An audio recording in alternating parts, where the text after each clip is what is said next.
In Ephesians 2:10, it actually says, we are God's handiwork. We are God's handiwork. That original word, handiwork, is actually from the original word poema.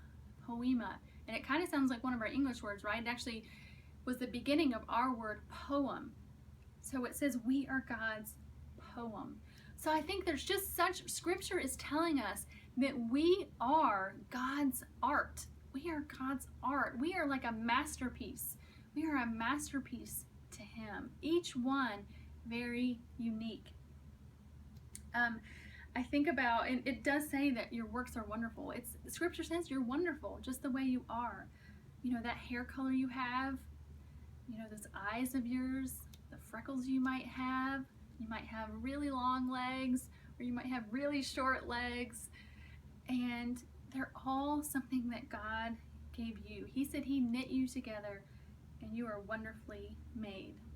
And I think there's a part of this that we can get really tripped up in, because we can start to compare, to say, well, God made me like this, but I really like the way he made her.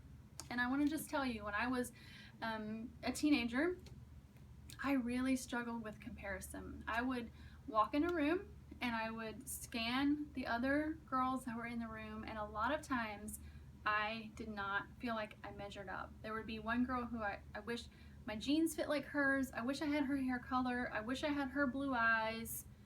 You know, I wish I had, you know, her legs, her calves were much nicer. You know, there's so many things we can pick at ourselves, and all the on it made me jealous. A lot of times that made me jealous. I remember one girl that was in my youth group, and I actually really liked the way her thumb, like the joint in her thumb was angled. Like, that's how unhappy I was with myself, is that I couldn't even be happy with my thumb. And that created a lot of yucky jealousy on my part.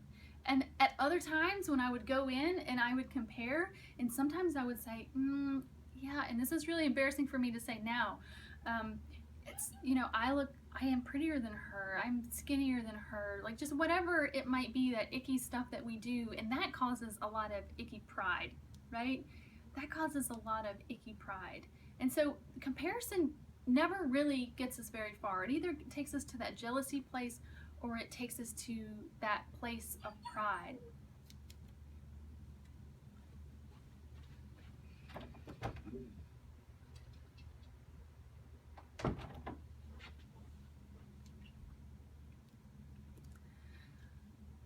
But I want to tell you that God made you just how you needed to be made. And I know you hear that, but it's really true. And let me tell you, there's a solution. There's a solution to this. And this is how it's helped me, is that when I see somebody and I'm tempted to think that they look better than me, I turn to gratitude and I say, God, she has beautiful, wavy, curly, red hair. It is gorgeous. Like, you did such beautiful work with her. And I thank God for the beautiful work that he did in her. And then I also thank God for me and say, God, like, you did a great job with my super straight brown hair.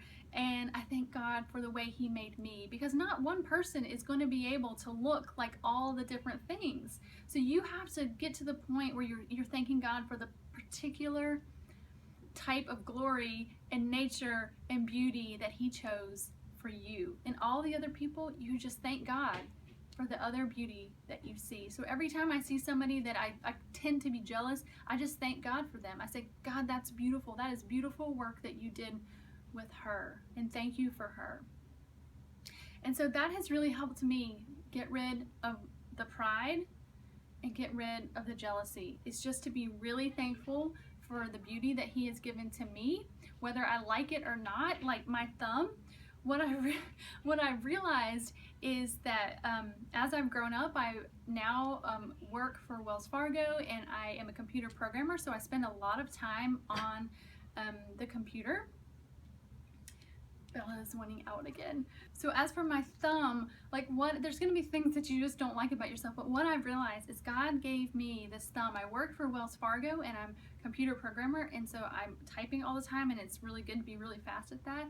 God gave me these long, limber fingers just so I could do the work that He's called me to do. And He did not make any mistakes with me and my thumb, and He did not make any mistakes with you. You are exactly the piece of art that He wants you to be.